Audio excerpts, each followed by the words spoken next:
안녕하세요. 사연에 빠지다의 DJ 민영입니다. 오늘도 두 가지 사연 준비되어 있는데요. 오늘의 사연이 재미있으셨다면 구독과 좋아요 버튼도 꾹 눌러주세요. 그럼 오늘의 사연 바로 만나볼게요. 안녕하세요. 저는 직장 생활하며 두 아이 키우고 있는 40대 유부녀입니다.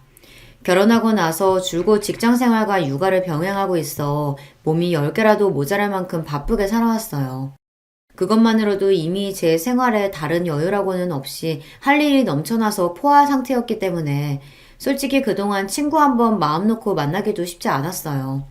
친정이나 시댁 역시 살뜰히 챙길 만한 여력이 되지 않았고요. 그래서 차마 상상할 수조차 없었던 일이 벌어졌을 때 어디에다 하소연할 곳도 없어 답답한 마음에 속이 터져나가는 줄 알았습니다. 저를 이렇게나 당황하게 만든 사람은 다름 아닌 저희 친정엄마였습니다. 항상 의연한 모습을 보이시며 저와 제 동생을 지켜주셨던 분이었기에 충격은 더욱 컸습니다. 솔직히 저는 제가 저희 엄마 때문에 속 썩일 일이 생길 거라고는 생각조차 해본 적이 없습니다. 그렇기에 엄마의 일탈은 놀라움을 넘어 제게 배신감까지 안겨줄 정도였어요. 엄마, 아니지? 설마 내가 잘못 본 거지? 엄마가 그럴 리가 없잖아. 나도 참을 만큼 참았다, 정말. 엄마는 사람 아니냐? 이게 너희한테 이렇게까지 얼굴도 못 들 정도로 사죄해야 할 일이야? 제발 정신 차려, 엄마. 살면서 이 일만큼 저를 경악하게 한 일이 없었습니다. 어디 가서 누구한테 속 시원하게 털어놓을 수조차 없었어요. 답답한 마음에 이리저리 인터넷을 뒤지다 알게 된 이 채널이 아니었다라면 아마 마음속을 억누르고 억누르다 못해 터져버리고 말았을 거예요. 저희 친정엄마는 저와 제 남동생을 오랜 시간 홀로 키워내셨습니다. 아버지께서 저희가 아직 초등학생일 때 암으로 일찍 돌아가셨거든요. 결혼하면서 다니시던 직장도 정리하시고 저희 남매 낳아 기르는데 전력을 다하셨기에 갑작스럽게 아버지가 돌아가시면서 생긴 가장의 공백을 메우느라 엄마가 얼마나 모진 고생을 하셨을지는 말로 다 표현할 수조차 없을 겁니다. 배우자를 잃은 슬픔을 미처 추스르기도 전에 엄마는 곧장 생활전선으로 뛰어드셨어야만 했습니다. 그도 그럴 것이 아버지께서 남겨주신 것이 그리 많지도 않은 상황에 아직 한참을 더 키워야 할 자식이 둘이나 딸려 있었으니까요. 장례를 치른 지 얼마 되지도 않아 엄마는 곧 인근 식당에서 설거지 하는 일을 시작하셨습니다. 아무리 살림에 이골이 난 베테랑 주부라고 해도 일반 가정 꾸리는 것과 식당 일은 차원이 달랐겠죠. 매일 사방이 캄캄해지고 나서야 지친 몸을 이끌고 귀가하시는 엄마 손은 온통 물집과 주부 습진으로 성한 날이 없었습니다. 그게 어린 마음에 얼마나 가슴이 아팠는지 몰라요. 아이고, 우리 착한 딸, 또 안 자고 엄마 기다렸어? 내가 엄마 손발 주물러 주기로 했잖아. 괜찮대도 그러네.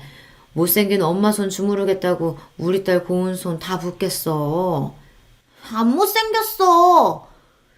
속상한 마음에 소리를 빽 지르긴 했지만 고왔던 엄마의 손은 날이 갈수록 퉁퉁 붓고 투박해져만 갔습니다. 그게 꼭 엄마의 힘든 처지를 적나라하게 보여주는 것 같아서 엄마 손에 핸드크림을 듬뿍 발라드리고 고사리 손으로 요령없는 마사지도 조물조물 해드렸지만 솔직히 그게 뭐 그렇게 효과가 있었겠습니까? 그럼에도 엄마는 제 엄마 손을 붙들고 이리저리 씨름하는 딸내미를 말없이 미소 지으며 바라보시곤 했어요. 제 엄마랑 누나가 맨날 그러고 있으니 아직 초등학교 저학년이던 동생도 옆에 붙어서 꾹꾹 엄마 손을 눌렀습니다. 내가 무슨 복이 이렇게 많아 새끼들한테 벌써 이렇게 효도를 다 받을까. 엄마가 너희들 보는 낙으로 산다. 엄마 딴에는 애를 쓰는 자식 새끼들 예쁘다고 해주시는 칭찬이었지만 그 말을 들으며 속으로 눈물을 삼킨 게 한두 번이 아니었습니다. 복이 많긴 무슨 복이 많아요. 젊어서 남편 잃고 과부소리 듣는 것도 천추의 한이 될 판에 가진 것 하나 없어 하루하루 당신 몸 갈아가며 새끼들 키워내는 게 얼마나 고단하겠습니까? 저는 엄마 덕에 대학까지 잘 배워서 남편하고 둘이 벌어 새끼들 키우는 것도 힘들어 죽겠는데 그걸 여자 혼자 힘으로 해낸다는 게 어디 보통 일이겠어요. 거기다 믿을 구석이라고는 하나도 없이 하루아침에 세상에 던져진 거나 다름없는데 말입니다. 요즘 세상에도 아이 낳고 경력 단절된 여자들 재취업이 하늘의 별 따기라고 하는데 저 클 때야 더 했겠죠. 엄마 손이 상하고 주무시면서도 온몸이 쑤셔 잠꼬대로 앓는 소리를 하시는 걸 듣고 있자면 그게 다 저 때문인 것만 같아 죄송한 마음과 죄책감, 일찍 떠나버린 아버지에 대한 원망까지 작은 가슴속이 뒤죽박죽이 되곤 했습니다. 제가 유난히 엄마 손에 집착한 것 또한 아마 그 때문일 거예요. 저희 앞에서는 차마 티를 내지 못하셨습니다만 아버지 떠나시고 한참이 지나서도 여전히 남편의 빈자리 때문에 힘들어하신 건 역시 알면서도 모른 척 했습니다. 유난히 밖에서 더 고단한 일이 있거나 힘에 부치는 일이 있었던 날에는 저희 다 재워놓고 불도 켜지 않는 교실에서 안주 하나 없이 소주 한 잔을 들이키는 엄마 뒷모습을 몰래 지켜보곤 했습니다. 그럴 때 엄마 양 어깨는 평소보다도 더 축 처져 있었어요. 그게 엄마를 작아 보이게 만들었습니다. 이내 그 작은 어깨가 미세하게 떨리며 엄마의 숨죽인 울음소리가 거실에 작게 맴돌았죠. 지수 아빠, 지수 아빠. 저도 나이를 먹고 결혼해 아이를 낳아 키우면서 직장 생활이나 아이 문제로 자기감을 느껴보지 않은 게 아닙니다. 넘치지는 않지만 그래도 나름대로 읽은 것도 있고 남편과 둘이서 함께 헤쳐나가면서도 세상살이가 그리 녹록하지만은 않더라고요. 가끔은 다 그만두고 싶어질 때도 있어요. 그럴 때 배우자의 존재가 얼마나 큰 힘이 되는지 내가 혼자서 지금의 나로 살 수 있었을까 하는 생각이 들면 아찔해질 지경입니다. 그리고 그런 생각이 들 때마다 그 벅찬 삶의 무게를 오롯이 홀로 짊어지고 이제는 빈자리가 되어버린 옆자리의 허전함에 소리도 크게 내지 못하고 울던 젊은 날의 엄마 모습이 떠오릅니다. 차라리 시원하게 울어서 마음의 응어리를 잠시나마 풀어내셨더라면 조금은 후련하셨을까요?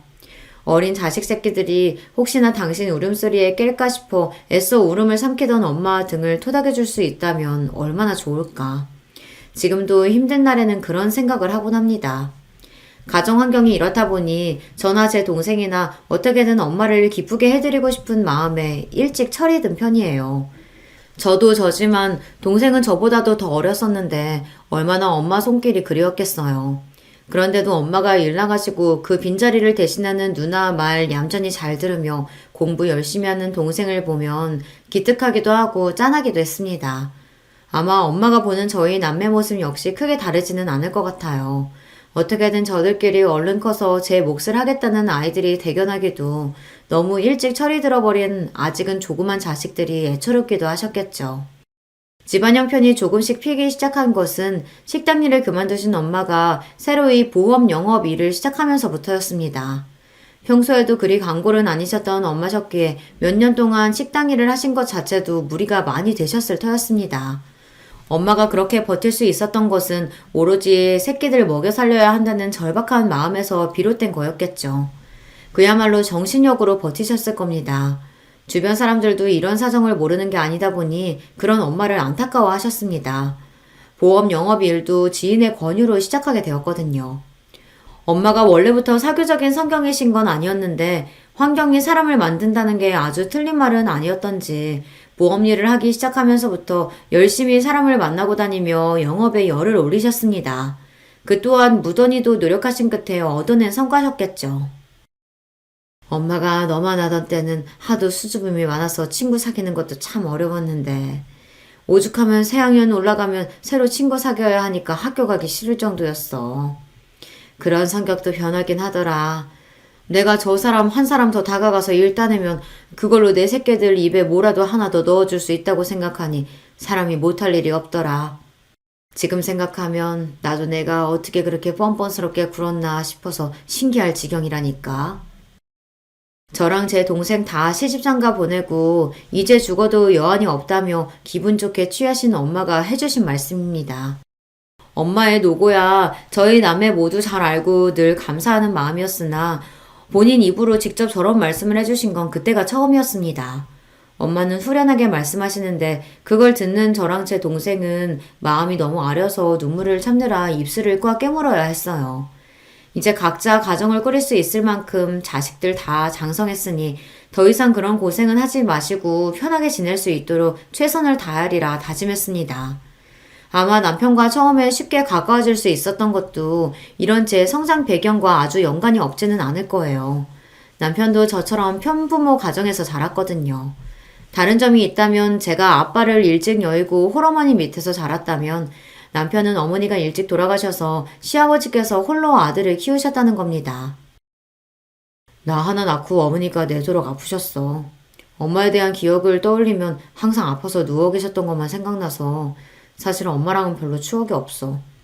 일하시면서도 아버지가 나까지 돌봐주시느라 항상 고생하셨지. 시어머니께서는 8년간 투병 생활을 하시다 운명을 달리하셨다고 해요.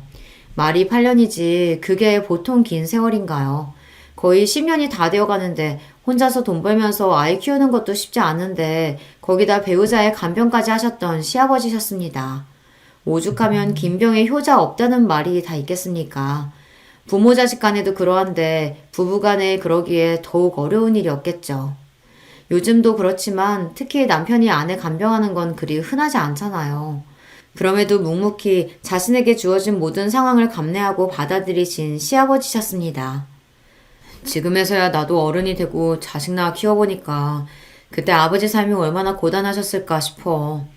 부부 둘이서 힘든 일 함께 헤쳐나가며 같이 자식 키워도 쉽지 않은 게 삶인데 그 짐을 죄다 홀로 짊어지셨으니 그래서 그런가 아버지만 생각하면 감사하기도 죄송하기도 죄스럽기도 해. 제가 저희 엄마한테 느끼는 감정이 딱 그랬을 겁니다. 그렇다 보니 남편과는 공감대가 깊을 수밖에 없었어요. 제가 엄마가 그렇듯 남편에게 아버지란 존재가 얼마나 소중하면서도 무거운 존재일지 이해가 되었습니다. 시아버지께서는 말씀이 많으신 편은 아니셨지만 항상 다정하셨어요. 시집오고 첫 시어머니 제사가 있던 날 부랴부랴 퇴근하고 시댁에 갔더니 이미 혼자서 제사상 준비를 다 맞춰놓으셔서 얼마나 안절부절 못했는지 모릅니다. 내 안사람 챙기는 일인데 내가 하는 게 당연하지. 새아기 네가 미안할 게 뭐가 있어. 나야 늘 하던 일 한 건데 뭐. 무심한 듯 말씀하시지만 그 이후로도 제게 며느리로서 어떠한 의무를 강요하시거나 시댁 살림 일체에 단 한 번도 손대도록 두신 적이 없던 시아버지십니다. 이런 아버지의 영향인지 남편도 결혼 전부터 살림이나 요리가 아주 수준급이었어요. 저도 엄마 일하러 나가시고 안 계시는 동안 동생이랑 같이 이것저것 해먹으며 집도 나름대로 치운다고 치우며 살았는데 남편 하는 거에 비하면 그건 살림 축에도 못 듭니다. 시아버지께서도 손맛이 아주 좋으신 편이시니 이건 남편이 본인 아버지 보고 배운 게 맞겠죠.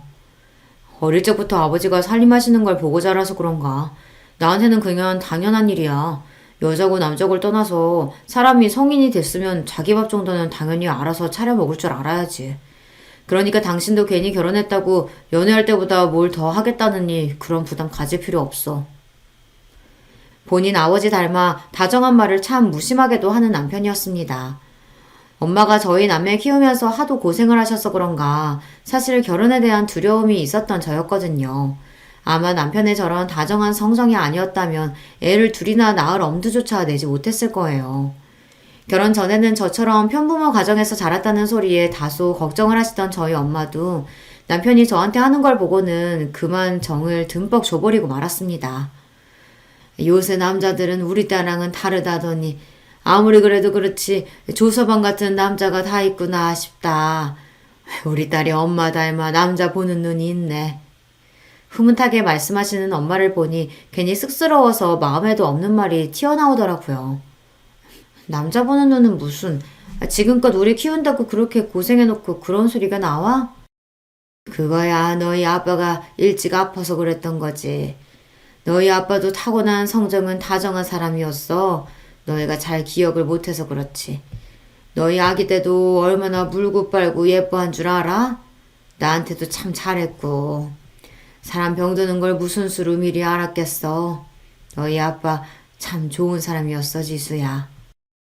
뜻밖의 훅 들어오는 아빠에 대한 이야기에 그만 눈시울이 시큰해지고 말았습니다. 애써 눈물을 꾹꾹 눌러 참으며 짐짓 아무렇지 않은 듯 화제를 돌렸습니다. 아빠 하나 가지고 그러는 거면 표본이 너무 적은 거 아니야? 엄마 결혼하기 전에 만난 남자친구들은 다 정했어? 남자친구들은 무슨? 내 팔자에 남자가 그리 많겠어? 그래도 참 좋았던 사람 하나는 있었지. 농담처럼 꺼낸 말인데 정말 누가 있기는 있었던 모양인지 잠시 젊었던 그 시절로 돌아간 것처럼 엄마 눈이 아련해졌습니다. 기껏해야 아빠 하나 만나고 시집 와서 내도록 고생한 줄 알았더니만 그래도 엄마한테도 훗날 추억할 만한 상대가 있었다는 생각이 들자 엄마도 여자였구나 하는 생각이 새삼 들더라고요. 도대체 얼마나 근사한 분이셨길래 우리 지은승 여사를 이렇게 추억에 짓게 만들어? 응? 얘기 좀 더 해봐, 엄마. 아유, 내가 괜한 소리를 다 했다. 딸내미 시집 갈 때가 되니까 괜히 나까지 기분이 말랑말랑해져서는. 다 늙어서 정말 주책이다. 그냥 못 들은 셈 쳐. 사람 궁금하게 만들어 놓고 이제 와서 그러는 게 어딨어. 말 좀 더 해보라니까? 그렇게 한참 투닥거려도 더 말씀해 주시지를 않더라고요.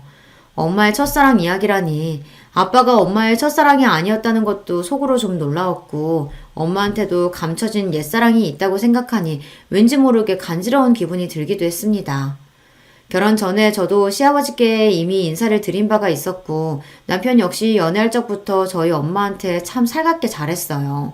두 분 모두 저희를 예쁘게 봐주신 덕분에 아직 저희끼리 결혼 이야기를 본격적으로 주고받기도 전부터 양쪽 어머니 아버지께서 저희 결혼을 기정사실로 받아들이고 계셨어요. 결혼 준비를 시작하면서 어른들 반대 같은 건 걱정해 본 적도 없었습니다. 사실상 허락이야 진작에 하셨던 거고 양가 부모님 상견례만 당연히 의례로 남아있을 뿐이었죠. 말이 거창해서 상견례지 남편 쪽이나 저나 식구가 참 단촐했습니다. 저희 집이야 어른이라고는 엄마 한 분에 형제도 남동생 하나가 전부였으니까요. 남편 쪽은 더했어요. 외아들인 남편 하나 보고 사별한 이후에도 시아버지께서는 단 한 번도 재혼 이야기를 꺼내신 적이 없다고 했습니다. 우리 엄마야 아버지 돌아가신 직후에 워낙 우리 집 상황이 안 좋기도 했고 목구멍이 포도청이었으니까 그렇다고 치더라도 자기네 집안은 그 정도는 아니었잖아. 집안 형편도 나 어릴 때보다는 여유 있다고 했고 분명 주변에서 재혼하라고 누구 소개시켜준 애 만에 가만히 뒀을 리가 없는데 지금껏 혼자시라니. 아버님도 참 대단하시다. 사실 남자 혼자 자식 키우면서 그 나이까지 홀로 지내는 게 쉬운 일이 아니잖아. 나라고 그런 얘기 왜 안 해봤겠어. 새엄마 생기면 혹시 구박당하지 않을까 하는 철없던 생각도 머리 좀 굵고 나서는 딱히 해본 적도 없고.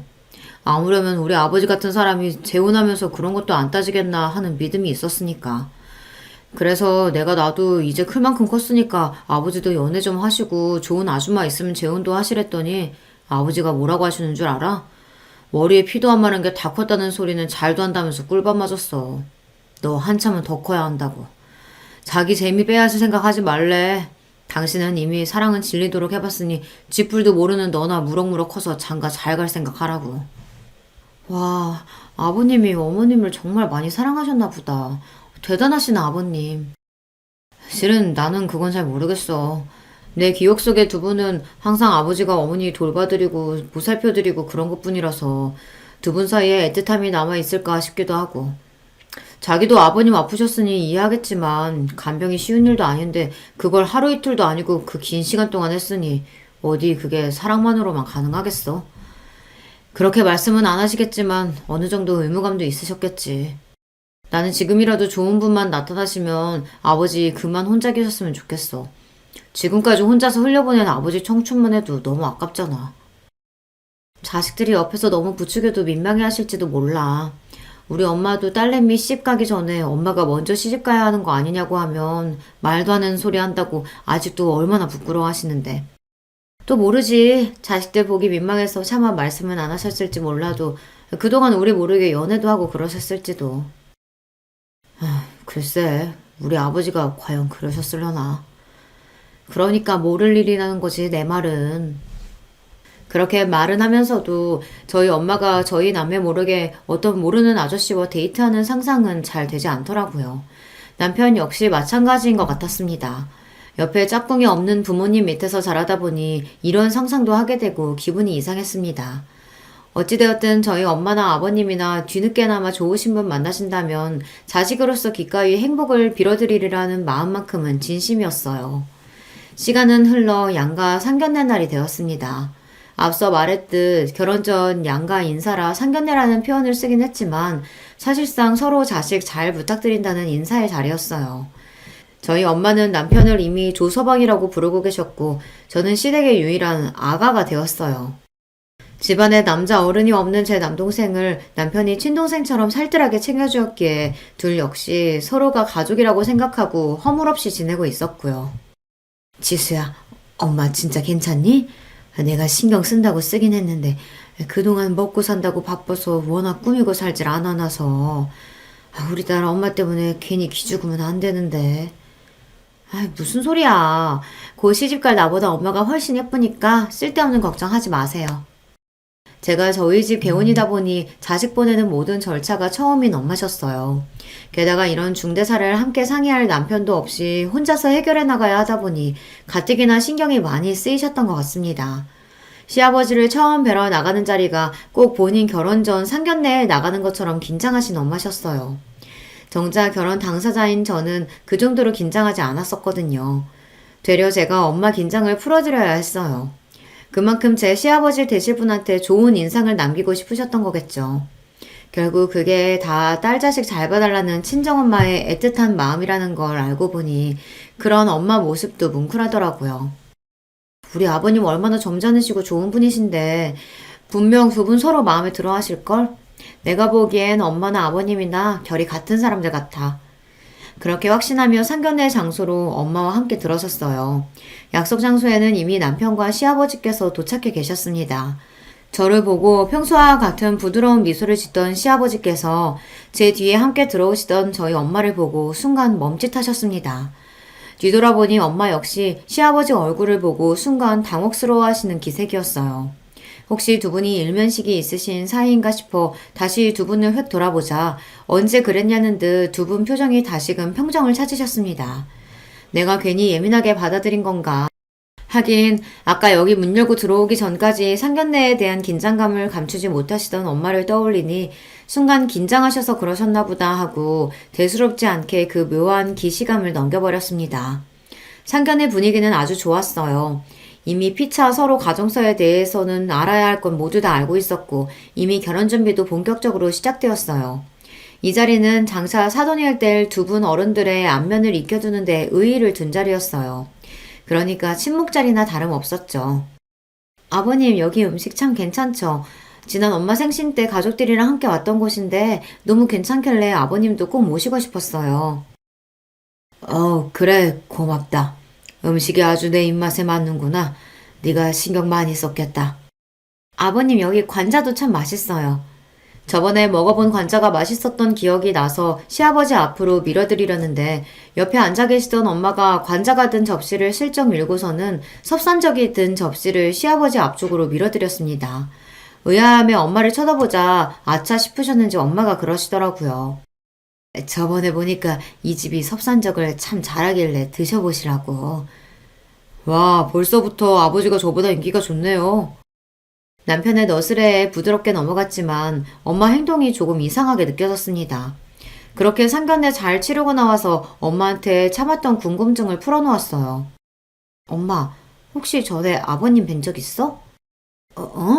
아니, 내가 그분 뵐 일이 뭐가 있어? 없어. 화들짝 놀라서 얼른 손사래를 치시는 엄마 반응이 석연치 않았으나 본인이 그 거 아니라고 하시는데 뭐라고 하기도 참 애매했어요. 진짜지? 정말 우리 아버님 전에 만난 적 없지? 그럼 내가 뭐 한다고 너한테 그런 걸 속이겠어? 엄마가 우리 딸내미 잘 봐달라고 너무 긴장을 했는가 보다. 하긴 그것도 그랬습니다. 뭔가 문제가 있는 사이인 것 같으면 제가 그 집에 시집가도록 엄마가 두고만 보지는 않으셨을 테니 설마 걱정할 일이야 있겠나 싶었어요. 그렇게 무사히 결혼식을 치르고 남편과 꿈같은 달콤한 신혼을 보내게 되었습니다. 저희 본가나 시댁이나 다들 사이는 나쁘지 않았으나 그래도 사돈이라는 게 일반 지인처럼 편안한 사이는 아니다 보니 두 분이 따로 만날 만한 일도 별로 없었어요. 그랬기에 상견례에서의 기시감은 금세 사라져버리고 말았습니다. 그때는 남편과 저희 둘만 생각하기에도 정신이 없었고 그러다 연년생으로 아이들이 태어나면서부터는 정말이지 눈코 뜰 새 없는 육아 전쟁이 펼쳐졌으니까요. 저 키운다고 고생하신 엄마한테 효도해야지 하던 결심도 이리저리 생활에 치이면서 뒷전이 되어버리고 말았습니다. 이래서 부모 마음이 자식 마음 같을 수 없다고 하나 봐요. 이것도 결국 핑계인 거고 제가 불효녀인 거겠죠. 남편과 둘이서 으쌰으쌰 해가며 힘을 내보아도 직장 다니면서 아이 둘 키우기가 쉽지가 않더라고요. 아이들 생긴 이후부터는 양가의 도움도 참 많이 받았습니다. 효도는커녕 손자까지 떠맡기는 못난 자식이 되어버려 송구스럽기가 이를 데 없었어요. 하지만 그런 못난 자식도 감싸 안아주시며 손자들에게 듬뿍 사랑을 쏟아주시는 두 분이셨습니다. 피치 못하게 남편과 저 두 사람이 동시에 야근이라도 하게 되는 날이면 저희 친정으로 혹은 시댁으로 아이들을 바쁘게 날라댔어요. 그마저도 할 수 없을 정도로 정신없이 바쁜 날에는 저희 엄마나 시아버지께서 직접 저희 집으로 와주실 때도 종종 있었습니다. 그럴 때마다 죄송스러워서 어쩔 줄을 모르는 저희에게도 언제나 대수롭지 않게 말씀하셨습니다. 자식 키우다 보면 별일 다 있는 건데 둘 다 사회생활 하느라 바쁜 사람들이 그럼 너희 둘 힘으로만 애들 키울 수 있을 줄 알았어? 다 이렇게 주위 도움도 받아가면서 애들 키우는 거야. 조서망한테도 괜히 마음 쓰지 말라고 하고. 기태 다 키우고 헛헛한 노인네한테 손자들 얼굴 보여주는 것만한 효도가 또 어디 있다고. 이렇게 자주 봐야 정윤이, 정우랑 정도 더 많이 들고 그러지. 할아버지라도 아무것도 안 하면 노인이면 어떻게 애들이 편히 여기겠어. 덕분에 나도 요즘 시간 가는 줄 모르고 무료하지 않게 잘 보내고 있다. 그러니까 너무 그럴 거 없어. 두 분 도움이 없었더라면 저희 부부가 누굴 믿고 아이들을 마음 놓고 맡길 수가 있었겠어요. 가정을 꾸리고 이 나이를 먹어서도 부모님 은혜를 입고 사는 저희들이었습니다. 두 분께는 항상 감사하고 죄송스러운 마음이었죠. 그날은 저희 부부가 회사에서 제공하는 종합검진을 받는 날이었어요. 공교롭게도 시기가 겹치는 바람에 이왕 이렇게 된 거 검진 날짜를 맞춰서 간만에 남편과 평일 대낮에 데이트를 하기로 했습니다. 결혼 전에는 짬짬이 점심시간이라도 서로 얼굴 보면서 짧은 평일 데이트를 즐기고는 했습니다. 저희 둘 다 회사 거리가 그리 멀지 않은 편이었거든요. 그것도 아이들 태어나서는 엄두도 못 낼 일이었습니다. 그럴 여유가 있다면 어떻게든 근무 시간 내에 업무를 끝내고 한 사람이라도 일찍 아이들 보러 곧장 집으로 들어가야 했으니까요. 비록 내시경 검사 때문에 쫄쫄 굶는 공복 상태이긴 했어도 오랜만에 연애할 때로 돌아간 것 같아서 기분은 좋았습니다. 그렇게 가볍게 속을 채우고 벌써 예전부터 가보고 싶었지만 도저히 짬을 낼 수 없어서 항상 미루기만 했던 카페에도 가보기로 했습니다. 아, 이게 정말 얼마만의 여유야. 집에서는 커피 한 잔 제대로 마실 수가 없었는데. 좋다 진짜. 그렇게 좋아? 우리 마마님 이렇게 좋아하실 줄 알았으면 진작 시간 만들걸. 내가 잘못했네. 아휴, 자기라도 뭐 어디 그럴 시간이나 있었어? 말만 들어도 좋네. 그렇게 서로 싱그러운 너스레를 주고받으며 드물게 주어진 평일 낮의 여유를 즐기고 있었습니다. 전면 유리창으로 된 그 카페에서 가장 목이 좋은 자리에서 창밖을 바라보니 바쁘게 지나는 사람들조차 멋진 풍경처럼 보였어요. 선팅이 잘 되어 있어서 눈이 부시지도 않고 밖이 훤히 보이는 것과는 달리 바깥에서는 안이 보이지도 않았죠. 그렇게 기분이 좋아져 작게 흥얼거리며 바깥 풍경을 감상하고 있는데 저쪽에서 낯익은 얼굴들이 보이기 시작했어요. 저거 아버님 아니야? 우리 아버지가? 이쪽 동네에는 오실 일이 없으신데 어디? 손가락을 가리키며 입을 열려던 찰나 순간 제가 얼어붙은 듯 아무 말도 하지 못했습니다. 저기 왜 그래? 저기 우리 아버지 맞네? 금세 자기 아버지를 찾아낸 남편 역시 순간 말을 잃었어요. 제가 목격한 것을 곧장 남편도 발견하고 말았으니까요. 시아버지는 혼자 계시는 게 아니었습니다. 웬 여성분과 함께였어요. 시아버지께서 뒤돌아 정중하게 에스코트를 한 그 여성은 다름 아닌 제 친정엄마였습니다. 아니, 두 분이 무슨 일로 같이... 남편은 문장을 채 끝마치지도 못했습니다. 이미 제가 진작 발견한 것을 이제야 알아차린 모양이에요. 네, 그 두 분이 수줍게 웃으며 방금 들어선 곳은 카페 맞은편에 위치한 한 대형 모텔이었습니다. 그 차마 믿을 수 없는 광경에 아무 말도 내뱉지 못하고 남편과 저는 입만 떡 벌리고 턱이 빠지도록 제대로 움직일 수가 없었습니다. 그 두 분이 모텔 안으로 들어서고 한참이 지나서도 말이에요. 도대체 이게 내가 제대로 본 건 맞는지, 저 두 분이 왜 저 안으로 들어간 건지 머릿속이 뒤죽박죽이 되어 터져나갈 것만 같았습니다. 남녀가 같이 저 안으로 들어갔을 때 자연스럽게 전개될 상황에 대해서는 상상조차 하고 싶지 않았어요. 남이었으면 두 번 고민도 안 해보고 결론으로 직행했을 것을 어떻게든 다른 가능성을 만들어 보려고 용을 쓰고 있었어요. 정말이지 그것만은 안 될 말이었습니다. 어떻게 그럴 수가 있어요. 저희가 결혼한 지도 이제 10년이 다 되어가고 있었습니다.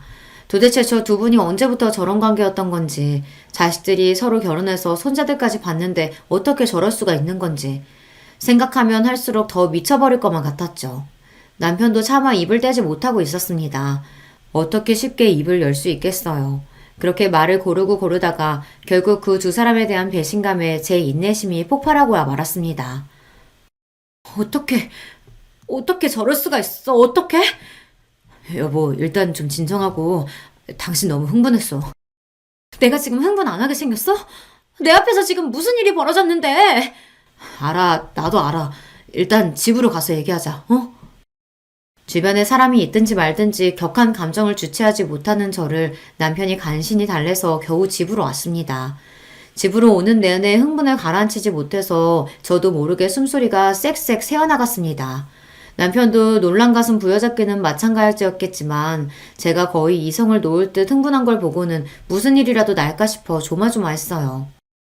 아니지, 설마 아닐 거야. 두 분 다 제정신이면 어떻게 그런 짓을 해? 세상에 사람이 자기들만 있는 것도 아니고. 집에 들어서자마자 꾹꾹 눌러 참았던 사자어를 터뜨리는 저를 보며 남편도 황망해 보였습니다. 세상에 이런 일이 생길 거라고 어느 누가 상상이나 했겠어요. 백주대낮에 친정엄마와 시아버지가 손붙잡고 모텔에 들어가는 광경을 남편이랑 나란히 감상하게 될 거라고 말이에요. 어디 막장 드라마에서나 나올 법한 비현실적인 상황에 기가 차서 헛웃음이 새어나왔어요. 뭐 현실은 드라마보다 더하다는 말들 많이 하긴 하지만 어떻게 일이 터져도 이런 일이 터질 수가 있는지요. 그 두 분이 평소에 자식들의 걱정거리나 골칫덩어리 문제 부모였다면 또 모르겠습니다. 두 분 모두 일찍이 홀로 되시고 자식들 키우는 일 말고는 한눈 한번 팔아본 적이 없으신 분들이셨어요. 그러기에 더더욱 충격일 수밖에 없었죠. 사람이 없어도 하필 왜 그 둘이란 말입니까? 우리 아직 그 두 분한테 아무 얘기도 들은 거 없잖아. 그러니까 너무 속단하지 말자, 어? 속단은 무슨, 당신 바보야? 그 꼴까지 봤으면 상황 다 끝난 거지. 그렇게 말하는 남편 스스로도 확신이 없어 보였습니다. 그 사람이라고 저랑 별반 다른 생각했겠습니까? 어떻게든 이 일을 덮고 싶은 것도 같고 저처럼 그 사람 역시 혼란스러웠겠죠. 저 역시 한껏 흥분해서 쏟아내고 나자 차츰 머리가 차갑게 식기 시작했습니다. 그러니 이걸 이제 어떻게 대응해야 하나 골머리가 아파지기 시작했습니다. 이대로 모른 척 지나가느냐, 대놓고 이 일탈을 그만둘 것을 종용하느냐 결정을 해야 했으니까요. 당신은 어쩔 생각이야? 남편이 쉽게 답을 하지 못했습니다. 아무려면 쉽게 답할 수 있는 문제가 아니었죠. 남편에게 물으면서도 저 역시 갈피를 잡지 못하고 있었으니까요. 그렇게 아버지 옆에 누군가 있길 바랬는데 하필이면 왜? 참다 남편 역시 감정을 토해내기 시작했어요. 제 말이 바로 그 말이었습니다. 한편으로는 두 사람 중 누가 먼저 접근해서 그 사달이 난 건지도 의문이었어요. 팔은 안으로 굽는 법이니 저희 엄마가 그럴 리 없다고 생각하면서도 지금껏 제가 봐온 시아버지 역시 그런 경우 없는 분이 아니라는 것을 떠올리자 속마음이 다시금 복잡해졌어요. 애초에 못 봤으면 모를까. 봤는데 어떻게 없는 일이 돼. 아버지하고는 내가 얘기해볼게. 당신은 어떻게 할래? 얘기를 해도 각자 부모님 각자 알아서 맡아서 처리하자는 뜻이었어요. 하긴 제가 시아버지한테 뭐라고 그러겠어요. 남편이 저희 엄마한테 뭐라고 그러겠어요. 얘기를 한다고 치면 그게 맞기는 하죠. 문제는 엄마와 그 문제로 이야기를 꺼내는 자체가 엄두가 나질 않았던 거죠. 나는 생각 좀 더 해볼게. 간신히 그렇게만 대답했습니다. 그렇게 며칠간 불면의 밤이 찾아왔어요. 처음에는 차마 믿고 싶지 않은 현실에 대해 부정하다가 더는 부정만 하고 있을 수 없게 되자 두 분에게 원망스러운 마음이 들었습니다. 세상에 널리고 널린 게 남자고 여자인데 왜 하필 저 두 사람이란 말입니까? 그 둘만 아니었다면 남편이나 저나 얼마나 두 팔 벌려 환영할 상황인데 이를 이렇게 만든 두 사람 때문에 참담한 심정이었습니다. 그러나 그런 마음도 잠시 그동안 여자로서 너무나 외롭게 산 엄마를 알기에 가슴이 아팠습니다. 자식들 키우는 동안 다는 몰라도 엄마한테 접근하는 아저씨들 없지 않다는 것 정도는 알고 있어요. 여자 혼자 애 키운다고 우습게 여기는 쳐죽일 놈들도 있었습니다. 그런 인간들 때문에 엄마 곁에 남자들에게 한때는 공격적이었던 적도 있었어요. 그건 엄마 역시 마찬가지였습니다. 그런 질 떨어지는 인간들에게 엄마는 항상 단호했으니까요. 그런 엄마가 마음을 연 상대가 시아버지라는 겁니다. 엄마라고 모를 리가 있겠어요. 인생의 모든 것을 자식에게 맞춰 사신 분들이세요.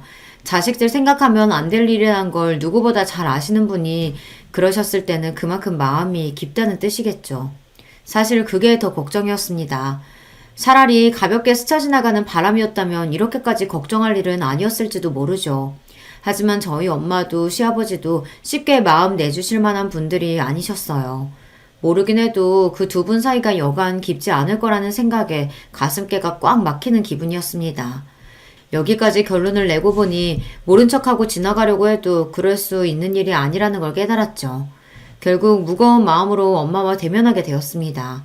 오랜만에 딸내미가 데이트 신청했다고 마냥 기쁘게 나오신 엄마 얼굴을 보니 화가 남과 동시에 엄마 인생이 가여워서 심장이 쥐어짜는 듯 했습니다.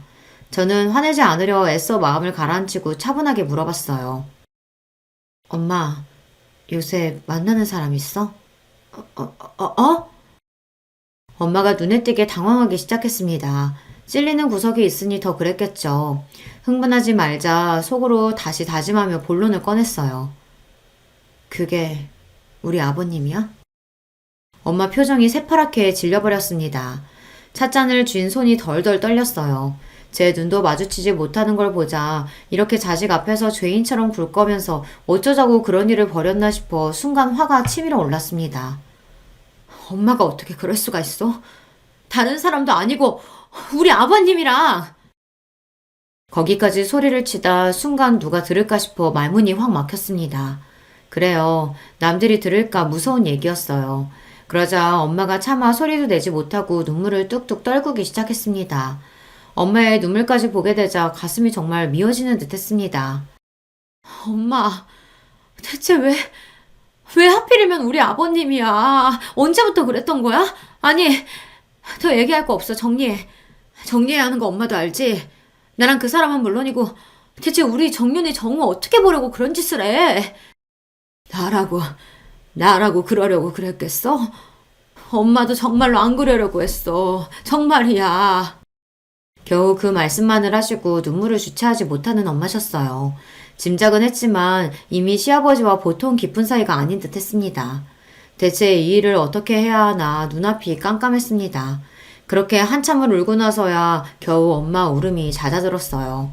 말없이 어색한 침묵을 견디는 시간이 길어져만 갔습니다. 이래서야 오늘 이야기하기는 글렀구나 하던 찰나 엄마가 입을 여셨어요. 윤석 씨, 그러니까 너희 시아버지랑은 결혼 전에 만났던 첫사랑이었어. 당시에 부모님 반대가 심해서 헤어지고 몇 년을 힘들어하다 만난 게 네 아버지였고 네 아버지를 진심으로 사랑했고 함께 사는 동안 충실했지만 윤석 씨랑 헤어지면서 워낙 힘들었기 때문에 살면서 가끔씩 생각은 났었어. 홀로 되고 나서는 지나간 사랑이 아쉬워서 그런가 더 그랬지. 그러다가 상견례 나가서야 네 시아버지 될 사람이 그 사람이었다는 걸 그제야 알게 된 거야. 맹세코 그 이전에 따로 그 사람 찾거나 한 적은 없었다. 엄마가 추악하던 그 첫사랑이 시아버지였다니 그것만으로도 충격적이었으나 아직 들어야 할 이야기가 많았습니다. 설마 사돈 셀 사람인데 첫사랑이라고 한들 뭘 어떻게 해볼 생각 같은 거 감히 해본 적도 없었어. 이렇게 된 마당에 이런 소리 하니 믿기진 않겠지만 정말 추워도 그런 생각하지 않았다. 사돈 자리가 원래도 그리 자주 볼 자리는 아니긴 했지만 일부러라도 마주치는 일 없게 하려고 내 딴에는 가지내를 썼어. 그러다 자식들 다 시집 장가 보내고 혼자 남으니 헛헛한 마음이 더해지더라. 너희 바쁠 때 애들 봐주러 너희 집에도 들락거리다 보니 본의 아니게 윤석 씨와 마주치는 일이 잦아지더라. 그러면 안 된다고 생각하면서도 끝이 그래서 그랬는지 쉽게 미련이 떨어지질 않더라고. 그러면 안 된다고 자식들이랑 손자 볼 나도 없다고 생각하면서도 여전히 다정한 그 사람한테 마음이 가는 건 어쩔 수가 없었다. 당장 헤어지라고 윽박지르고 싶은 마음이 들면서도 엄마가 가여워서 어떻게 해야 할지 모르겠더라고요. 오죽하면 그랬을까, 오죽하면. 그 생각이 드니 차마 입을 떼기가 쉽지 않았습니다. 엄마, 아무리 그래도 그렇지. 우리가 결혼하기 전이면 또 몰라도 지금 손주가 둘이나 있잖아. 엄마 스스로도 떳떳하지 못한 이 관계를 계속 이어나가겠다는 거야? 나중에 우리 애들이 알게 되면 엄마 손자들한테 이렇게 말할 수 있겠어? 엄마가 잘못한 거 알아. 엄마가 정말 미안해, 지수야. 잘못한 거 아니까 아무한테도 얘기 안 하려고 했어. 평생 비밀로 묻고 가려고 했어. 하지만 절대로 가벼운 마음으로 이런 짓 벌인 거 아니다. 나도 내 마음이 내 마음대로 되질 않아서 그랬어. 그 사람이랑 어디 나가서 관계 밝힐 생각 같은 거 추호도 없어. 그저 얼마 남지 않는 생 조용히 곁에서 아무도 모르게 서로 지켜주다 가자. 그런 마음이었다. 그러니까 엄마가 왜 그런 떳떳하지 못한 사랑을 하냐고. 엄마가 혼자야? 나도 있고 지석이도 있고 손자들도 있는데. 너도 내가 무슨 말 하는지 알잖아. 자식이랑 어떻게 같겠어. 하필이면 그 사람이 너희 시아버지라서 엄마가 정말 미안해. 엄마가 정말 씻을 수 없이 큰 죄를 지었다. 앞으로는 절대 들키지 않게 너희들한테 티도 내지 않게 조심할 테니까 그냥 모른 척 해줄 순 없겠어? 엄마. 예상보다 강경한 태도였습니다. 이쯤 하면 엄마가 스스로 포기하실 줄 알았어요. 하지만 엄마 스스로도 어쩔 수 없는 마음이라니 제 눈도 못 마주치고 죄스러워하시면서도 끝내 시아버지와 정리하겠다는 말씀만큼은 하지 않으시는 엄마를 보는 제 속이 복잡해졌습니다. 엄마는 죽어도 정리를 못 하시겠대. 제 마음대로 되는 일이 아니래. 아버님하고는 얘기해봤어? 집에 돌아와 남편에게 그날 일을 털어놓았습니다. 말이 이어질수록 남편 표정도 어두워져만 갔습니다. 한숨을 푹 내쉬며 남편이 말했습니다. 우리 아버지도 마찬가지야. 난 우리 아버지한테 그런 면이 있는 줄은 몰랐다. 뭐라고 하시는데? 장모님 감싸기부터 하시더라. 잘못이 있으면 다 자기가 잘못한 거라고. 장모님은 잘못한 거 하나도 없으시다고. 그러니까 욕을 하거들랑 자기한테만 하고 멍망도 자기한테만 하래. 무슨 성인군자도 아니고. 그렇게 말하는 남편 표정이 말이 아니었습니다. 지금 제 표정도 딱 저렇지 않을까 싶었어요. 한참을 말을 고르고 고르더니 이윽 후 남편이 입을 열었어요. 여보, 그냥 우리 모른 척하고 두 분 그냥 두면 안 될까? 여보. 그렇잖아. 그날 우리가 그렇게 우연히 두 분 본 거 아니었으면 애초에 이런 일이 생기지도 않았겠지. 평소에 두 분이 자식들이야 어찌됐든 신경도 안 쓰시는 분들이었다면 또 몰라. 자식밖에 모르시던 분들인 거 뻔히 아는데 두 분 사이가 그렇게 되기까지 얼마나 마음고생이 심하셨겠어. 서로 첫사랑이라고 하셨잖아. 애꿎게 사돈 사이를 다시 재회하긴 하셨지만 서로 마음 안 주려고 또 얼마나 애를 쓰셨겠어. 우리 결혼한 지 벌써 10년이 다 돼가. 그 긴 시간 동안 접지 못한 마음이면 정말로 접을 수 없는 마음이니까 그러신 거 아니겠어?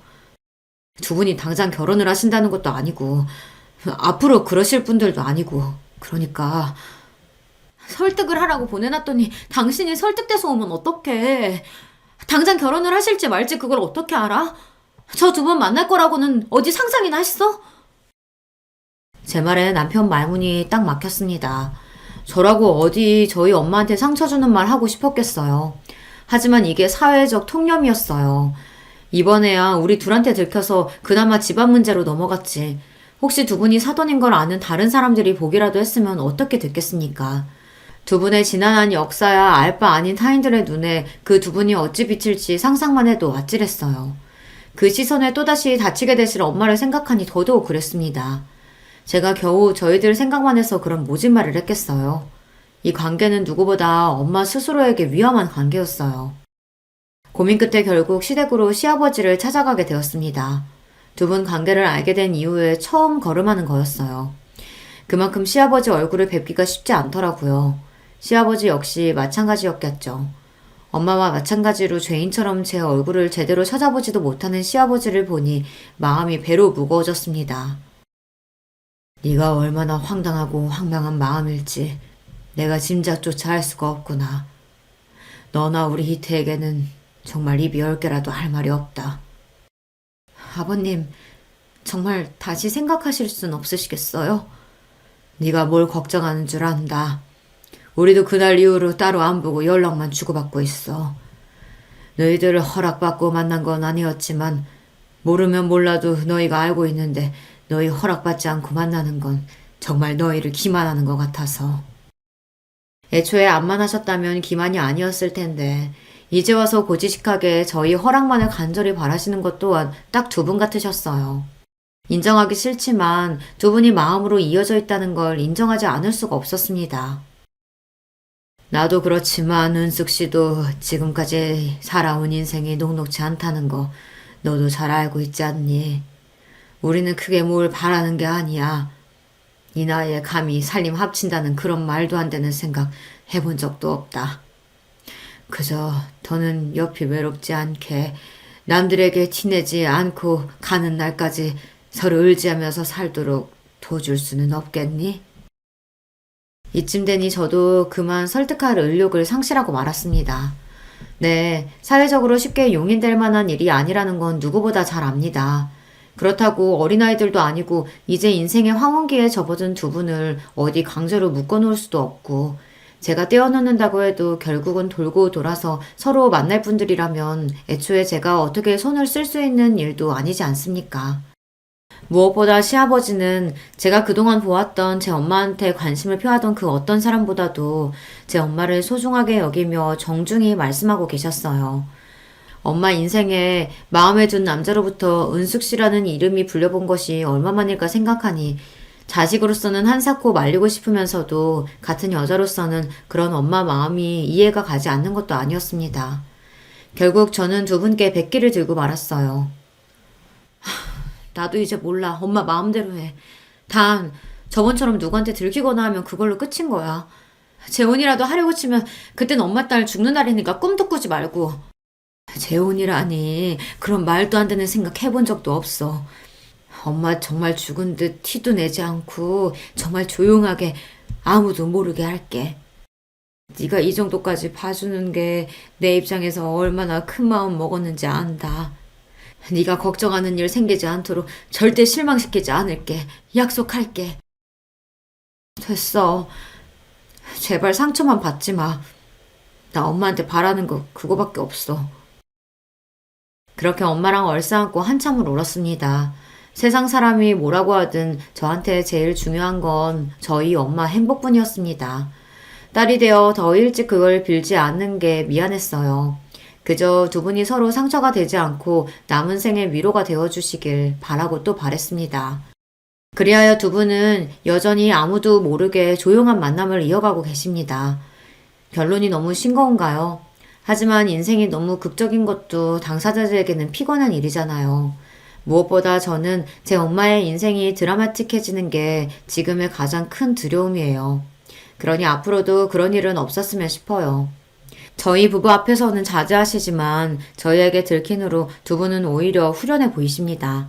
표정도 한결 편안해지신 게 서로를 많이 의지하시는 것만큼은 사실인 것 같아요.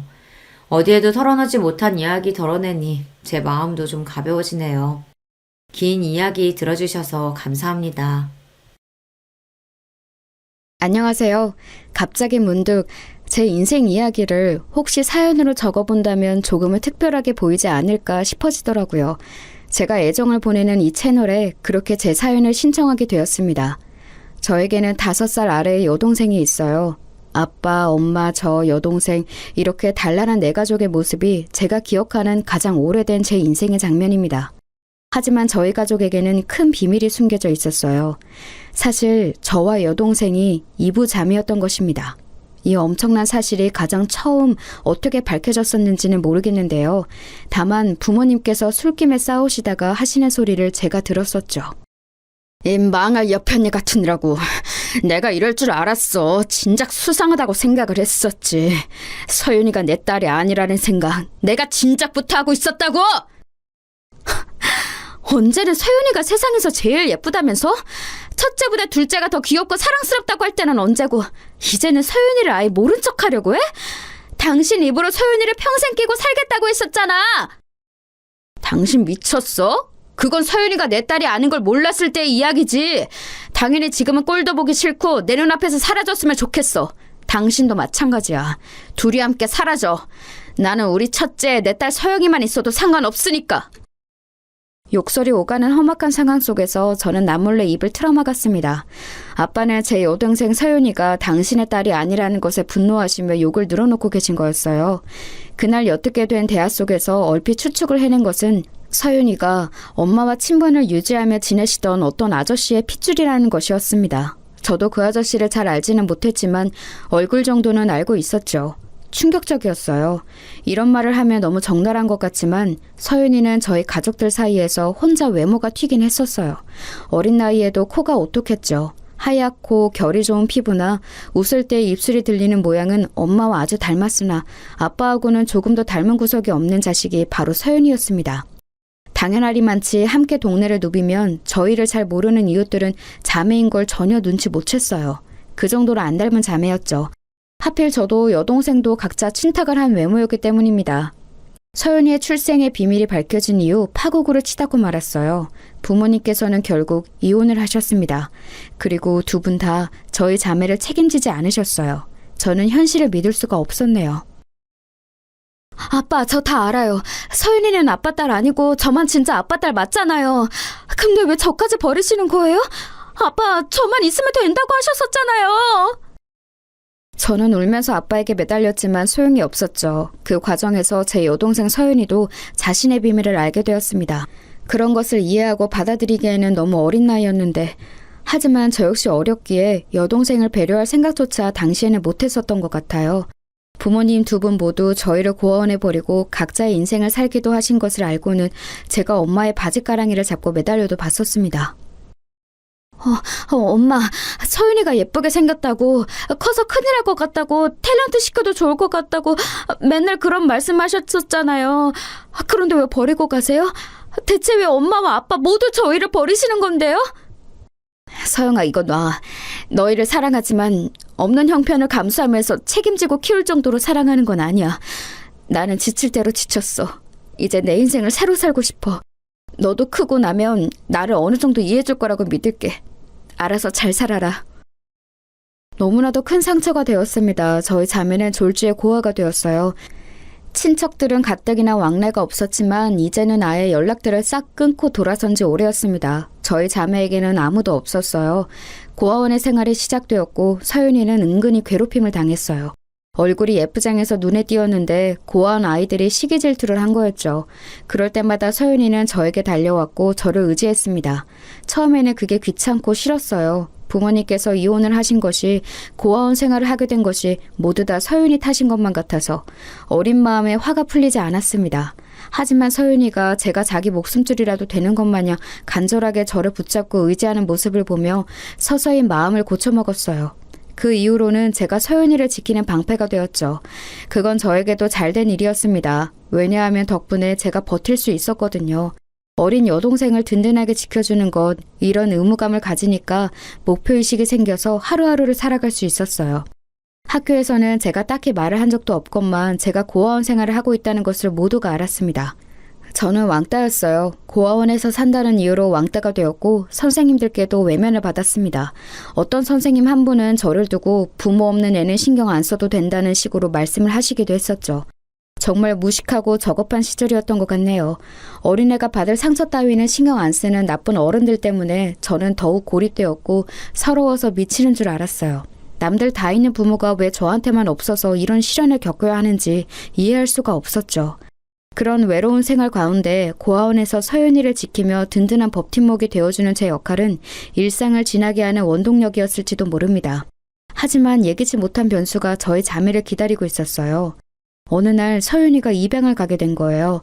제 여동생인데 이제 세상에 단 하나뿐인 제 가족인데 도대체 어디를 가는 거냐면서 저는 담당 선생님을 붙잡고 울었습니다. 언니인 저에게 서윤이 당사자보다 먼저 입양 소식을 먼저 전해주셨거든요. 오는 저를 붙잡고 선생님이 말씀해 주셨어요. 서영아, 너는 또래보다 성숙하고 똑똑하니까 이해를 잘해줄 거라고 믿어서 솔직하게 선생님이 다 얘기해줄게. 우리 고아원이 지금 사정이 별로 좋지가 못해. 그러니까 서윤이가 입양을 가는 건 무척 잘 된 일인 거야. 서윤이만이라도 보장된 가정 안에서 잘 살아가게 된다면 기쁜 일 아니겠니? 보장된 가정이라는 건 제 동생이 좋은 집에 입양을 간다는 말씀이세요? 그래, 맞아. 꽤 풍족한 집안에서 서윤이를 데려가겠다고 해주셨어. 이건 다시 없을 기회야. 아주 조심스러운 이야기지만 너희 자매 같은 경우는 아마 친부모님께서 영영 찾으러 오지 않으실 것 같아. 친부모님을 기다리는 건 포기하고 각자의 인생을 하루빨리 계획하고 개척하는 게 옳은 길이야. 누가 기다린다는 거예요? 저랑 서윤이는 부모님을 기다린 적 없어요. 저희를 버리신 분들이라는 건 세상에서 저희가 가장 잘한단 말이에요. 그래, 안다면 다행이네. 네가 동생을 축하해주고 잘 다독여줬으면 좋겠어. 혹시 언니가 되어서는 질투를 할 생각은 아니지? 성인이 되어서도 한참 속상했던 것 중 하나가 그 선생님이 저를 질투쟁이로 염려하셨다는 점이었네요. 동생이 입양을 잘 가게 된 걸 질투하는 언니로 말입니다. 꽤 상처가 되었어요. 그런데요, 당시에 제가 정말 진심으로 질투가 전혀 안 났는가를 따져보자면 그런 것도 아니었습니다. 하늘에 대고 떳떳하지는 못했던 것 같아요. 그때는 저도 어렸으니 어쩔 수 없었다는 변명을 대볼게요. 왜냐하면 저희 집은 언제나 가난했기 때문입니다. 화목했던 기억은 거의 없었고 형편은 늘 지지부진하였죠.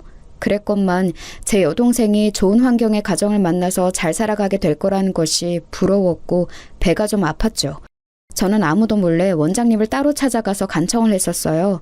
서윤이와 함께 저도 그 집에 입양을 가면 안 되겠냐는 것이었습니다. 두 손을 모아 비로도 받지만 원장님은 저를 떼어내셨죠. 될 일마저 안 되게 만들지 말라고 하시면서 여동생이 앞날이나 축복해달라고 하시더라고요. 앞으로 평생 못 보게 될 수도 있는 거니까 이별도 후회되지 않게 잘하라고 하셨습니다. 그 소리를 듣고 나니까 심장이 철렁 내려앉더라고요. 나는 5년 전의 일을 어느 정도로 기억하지? 어렸을 때니까 어쩔 수 없이 기억이 잘 안 나. 거의 기억들이 희미한데 그렇다면 서윤이는 크고 난 뒤에 나를 잊게 되는 걸까? 아빠랑 엄마까지 해서 넷이 살던 우리 가족의 모습은 아예 잊을지도 모를 일이고 나의 존재도 별것 아닌 것으로 기억에 남길 수 있겠구나. 왠지 겁이 났습니다. 그래서 그때부터 저는 서윤이의 손을 꼭 붙잡고 몇 번이고 이런 당부를 해주었어요. 서윤아, 너 절대로 나 잊어버리면 안 돼. 이제 앞으로는 네가 커서 나한테 연락을 해줘야 돼. 네가 나를 찾아야 돼. 왜? 그럼 언니는 나한테 연락 안 할 거야? 언니는 나 안 찾아올 거야? 엄마가 우리 버린 것처럼, 아빠가 우리 버린 것처럼 언니도 나한테 그렇게 하는 거야? 얘가 무슨 소리를 하는 거야? 그런 건 절대 아니야.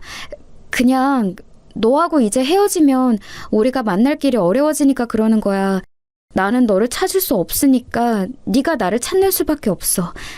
내가 여기에다가 다 적어놨으니까 이거 꼭 잃어버리지 말고 머릿속에도 외우고 있어. 알았지?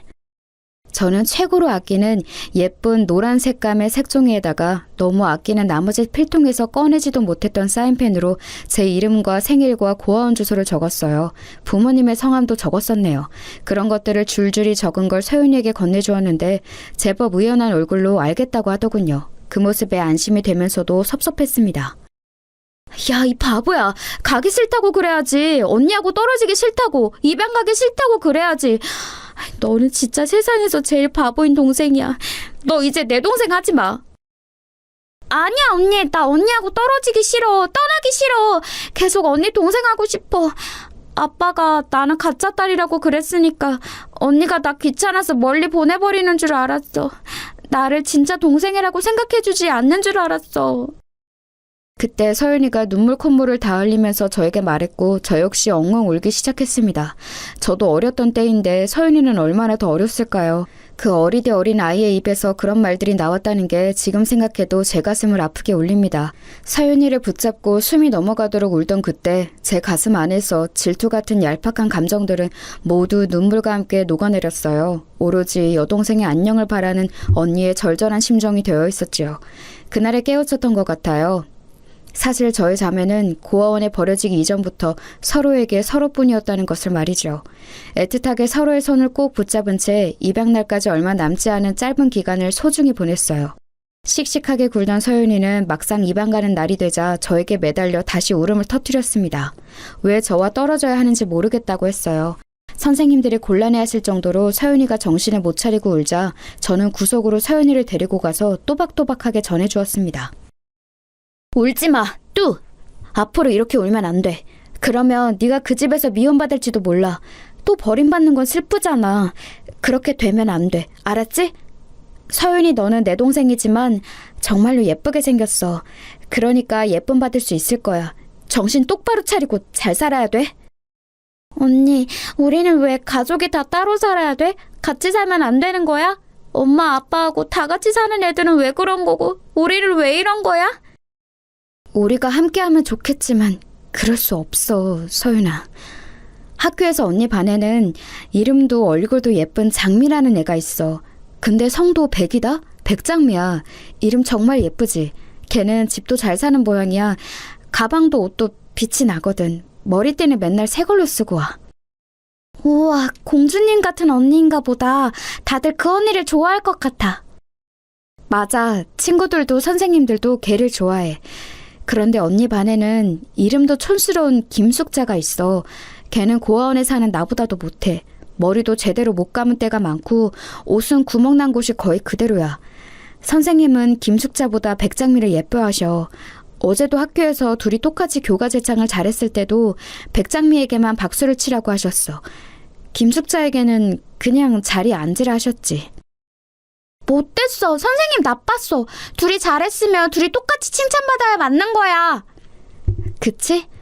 하지만 서연아, 세상은 공평하지 않아. 백장미도 김숙자도 그리고 나도 아직 어리잖아. 그냥 어린애일 뿐이야. 하지만 각자 인생의 출발점부터 다른 걸 슬프지만 모를 수가 없어. 서연아, 잘 들어. 우리는 남들보다 좋은 출발을 하지 못했어. 타고난 게 없어. 싫어도 인정해야 돼. 그게 사실이니까. 그렇기 때문에 너는 가야 하고 나는 남아야 돼. 가서 잘 살아. 죽이 되든 밥이 되든 네가 여기서 남아있는 것보다 훨씬 나은 미래가 펼쳐질 거야. 저는 담당 선생님의 말만 따나 많이 성숙했던 것 같아요. 어른도 쉽사리 하지 못한 이야기들을 하고 있었으니까요. 그리고 그런 이야기를 아직 이해하지 못하는 눈초리를 하고도 서윤이는 가만히 듣고 있었습니다. 저는 눈물을 마저 닦아주며 그랬죠. 서윤아, 너 전에 우리 옆집에 살던 성희 언니가 키우던 병아리 기억나? 이름이 삐약이었는데 하도 비실비실 골고거려서 금방 죽을 거라고 동네 어른들이 다 그랬었지만 안 죽고 자라서 시골집으로 갔잖아. 서윤이 너도 삐약이처럼 버티고 살아남아.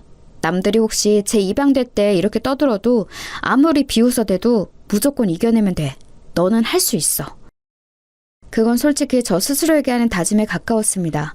사실 저는 여동생이 함께 있었기에 의지가 되었고 버틸 수 있었으니까요. 앞으로가 막막했기 때문에 다짐을 한 것이었죠. 제 말을 이해하지 못하지만 기억은 하겠다는 듯이 차분한 눈초리로 고개를 끄덕인 서윤이는 저와 새끼손가락을 단단히 걸고 약속했습니다. 미래를 약속한 것이었네요. 제 여동생 서윤이는 그날 오후에 입양을 갔어요. 좋은 차가 와서 멀끔하게 차려입은 부부가 서윤이를 데려가는 것을 저는 일부러 가까이 가지 않고 멀리서만 지켜봤습니다. 서윤이는 다음 생일을 맞기 전까지 저에게 편지를 붙이겠다고 하였어요. 그러려면 한글 공부를 열심히 할 거라고 제가 응원을 해줬는데 시간이 지났지만 편지는 오지 않았습니다. 저는 서윤이의 근황이 궁금해졌죠. 그런데 설상가상으로 고아원의 원장님이 집안에 큰 우환이 생기셔서 다른 분이 새로 오셨습니다. 그 이후로 많은 것이 빠르게 바뀌기 시작했어요. 속절없이 세월이 흘러갔습니다. 저는 어느새 고등학생이 되어 있었죠. 주변의 조언에 따라 대학 입시를 목표로 삼았네요. 같은 고아원 출신들은 거의 다 대학에 가지 않았습니다. 대학에 가고 직장을 바로잡고 이건 굉장히 잘 풀리는 경우라고 하였으니까요. 당시만 해도 지금과 같이 아무나 다 갈 수 있는 대학이 아니었습니다. 큰 결단을 내리고 피를 토할 기세로 공부를 했던 것 같아요. 입시 공부를 하면서 깨달은 사실인데 제가 친구들에 비해 공부 머리라는 게 결코 뛰어나지 못했지만 그래도 의자에 엉덩이 붙이고 앉아있는 끈기는 제법 괜찮더군요. 버티는 것도 하나의 재능이라며 고아원에서 친하게 지냈던 아는 언니가 칭찬해 주었고 저는 더욱 열심히 하였습니다. 제가 죽을 힘으로 책상 앞에 버티고 앉아있는 것처럼 서윤이도 어딘가에서 열심히 버티며 살아가고 있을 거라고 믿었어요. 더 나은 미래를 위해 코피를 쏟아가며 공부한 저는 언감생심, 욕심내지도 못했던 명문대에 합격을 하였습니다. 저를 두고 주변에서는 인간 승리라고 불렀었네요. 대학 생활이 꿈처럼 달콤하지만은 않았고 돈 때문에 허덕여야 했으며 슬프게도 고아라는 사실 때문에 손가락질 당하는 일도 꽤 있었죠. 저는 그 이전보다 더 큰 세상을 알아가는 재미에 초점을 맞췄어요. 세상에는 이유 없이 못되고 나쁘게 구는 사람들이 있는 반면 놀랄 정도로 선한 마음을 가지고 살아가는 사람들 또한 많다는 것을 이때 알았습니다. 좋은 사람들을 놓치고 싶지 않아서 저는 움츠러들지 않고 어깨를 일부러 활짝 펴가면서 인맥을 넓혀갔던 것 같아요. 그러면서 점차 제가 고아에다가 아무런 미천이 없음에도 저라는 인격 자체만을 봐주는 좋은 친구들을 늘려갈 수 있었네요. 가족 아무도 없이 외롭고도 공부를 하며 돈까지 벌기 위해 지독하게 애를 써오며 살아온 저였기에 연애 같은 건 꿈도 못 꿔봤었지만 친구들의 응원에 힘입어 남자친구 또한 처음으로 만들어 보았습니다. 첫 연애는 대차게 실패로 끝났지만 한번 경험을 해보니까 감이 잡히더라고요. 그 다음부터는 자신감을 가지고 연애를 했고요. 제 앞가림 하나는 철저하게 할 줄 아는 저를 두고 주변에서는 정말 똑부러졌다고 평가를 해줬습니다.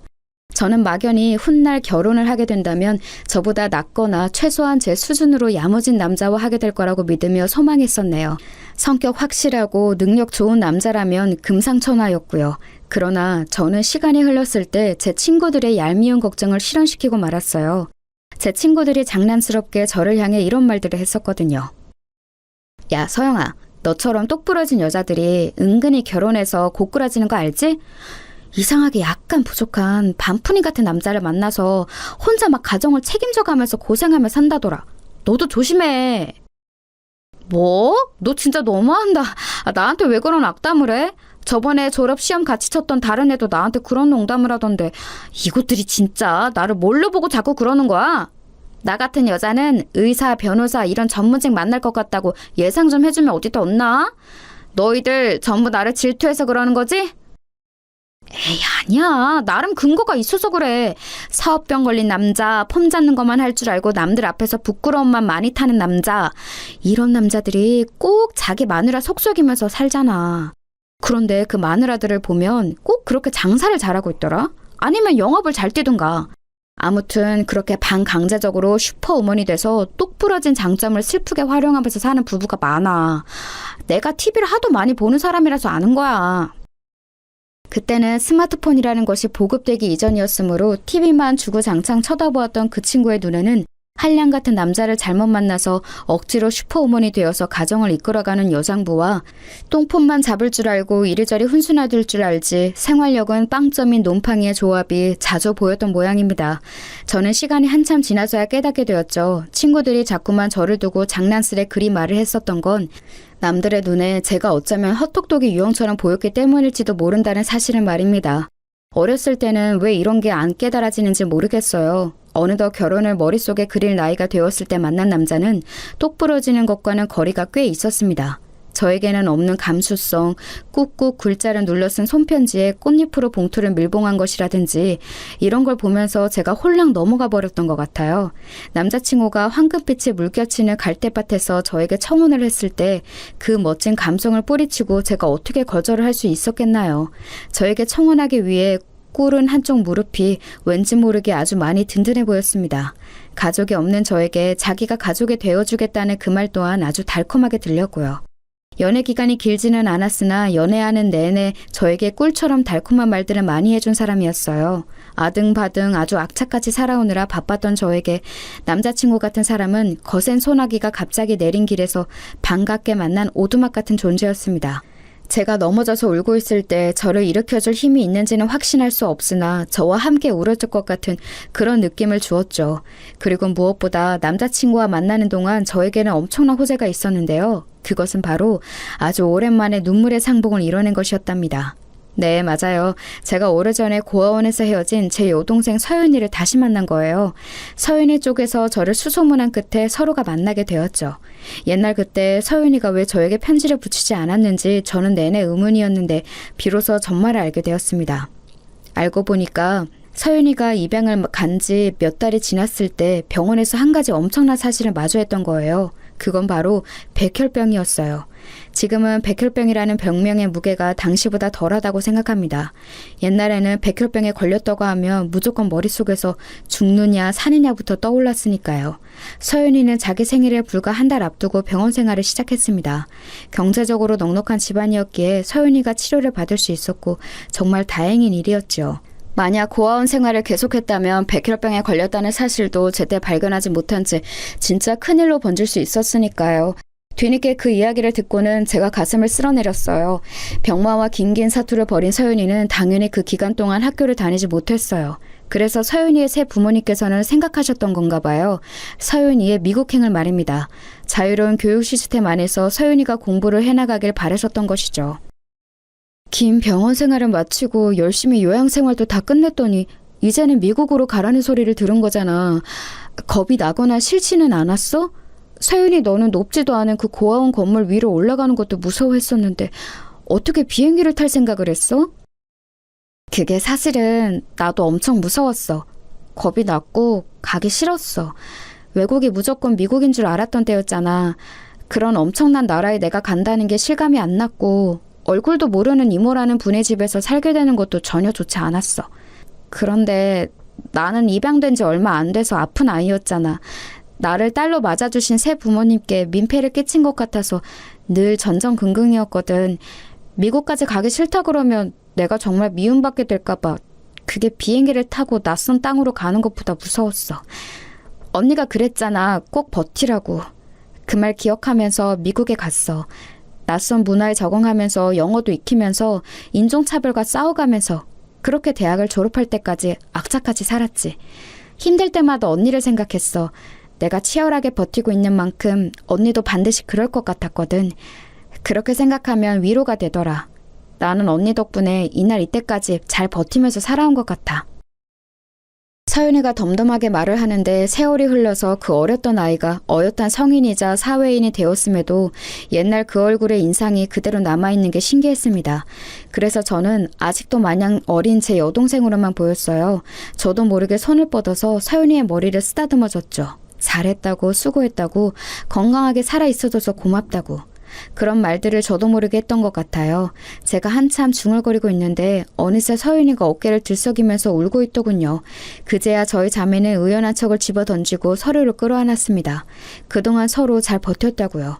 그렇게 말을 했죠. 사실 저에게는 지난 세월 제가 쌓아온 역사라는 게 있었고 서윤이는 말할 것도 없이 자기 인생을 새로이 아주 멋지게 개척하며 살아온 바였죠. 그럼에도 자매라는 것은, 가족이라는 건 무게가 다르더라고요. 어색함이나 민망함은 아주 잠깐뿐이었고 전혀 다른 영역에서 살아왔음에도 이상하게 서로 눈빛만 봐도 편안한 공감이 느껴졌습니다. 예나 지금이나 서로에게 유일무이한 존재였죠. 사실 서윤이는 더 이상 서윤이가 아니었어요. 입양을 간 뒤로 새로 이름이 생겼고 미국에서 쓰는 영어 이름도 따로 있었거든요. 그래서인지 서윤이는 제 입을 통해 듣는 자기의 옛날 이름이 애틋하다며 웃음을 지었습니다. 아이처럼 웃는 서윤이었지만 사회적 위치는 전혀 꽤 위험이 넘쳤답니다. 미국에서 대학을 졸업한 뒤 어느 기업에서 짧게 일을 하며 실무 감각을 키운 서윤이는 한국으로 아예 들어온 명확한 목적이 있었어요. 그것은 바로 서윤이의 새 가족 중에 큰 이모 되시는 분이 설립하신 회사에 들어가기 위함이었습니다. 그 당시에는 굉장히 세련되게 느껴졌던 마케팅 전문 회사였어요. 미국에서 공부한 서윤이의 감각을 필요로 하는 곳이기도 했죠. 그 회사는 당시에 점점 더 규모를 키워가며 잘 나가고 있었습니다. 젊은 인력들이라면 모두가 선망하는 곳이기도 했고요. 그런 엄청난 곳에서 제 여동생이 총괄팀장으로 있으며 곧 회사의 총책임자 자리에 오를 것이라는 게 제 가슴을 벅차게 만들었어요. 언니, 혹시 우리 회사에 들어올 생각은 정말 없는 거야? 지금도 언니가 워낙 탄탄한 직장에 다니고 있어서 내가 강하게 더 권유를 하기는 민망하지만 우리 회사로 오면 연봉을 훨씬 더 많이 줄 수 있어.